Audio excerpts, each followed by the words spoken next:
Fickle has become the watchword for the winds off Nice, and race day 3 of the Louis Vuitton Trophy proved no exception. For the first race between Italy's Azzurra and BMW Oracle Racing, the breeze was light and shifty, a difficult task for the tacticians, spotting wind shifts on the water, tricky work.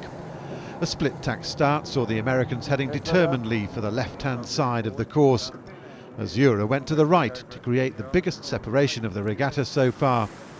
Both teams were gambling on finding a fortunate shift, the wind gods favouring the Italians, who lifted into fresher breeze and steamed across the Americans' bow when the teams converged.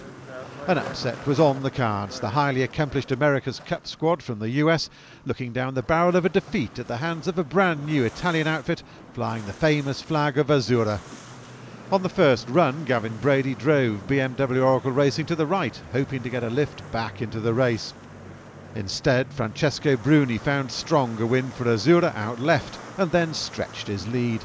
The bizarre breeze saw the Italians beating to the finish instead of reaching, but no matter how the race finished, their delight in the win was obvious. The margin huge, a massive 2 minutes 56 seconds to Azzurra. In race 2, a David and Goliath match between former America's Cup holders Emirates Team New Zealand and Synergy Russian sailing team, taking part in their first regatta in America's Cup class yachts. The start looked all good for Team New Zealand, especially when the Russians were over the line early and had to go back to cross again.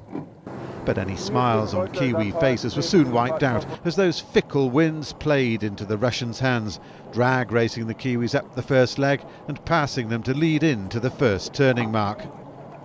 The New Zealanders found themselves in the unusual position of playing catch-up, 200 metres behind the Russians and staring down the barrel of a shock defeat.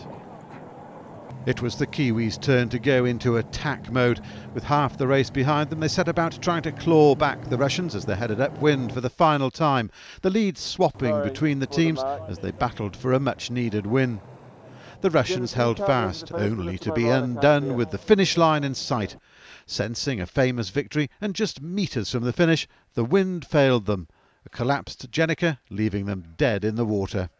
The Kiwis took their chance, eking out every ounce of energy from a zephyr of breeze to pass the Russians and steal victory from the jaws of defeat, robbing Karol Jablonski's new Russian team of a race win they'd never forget.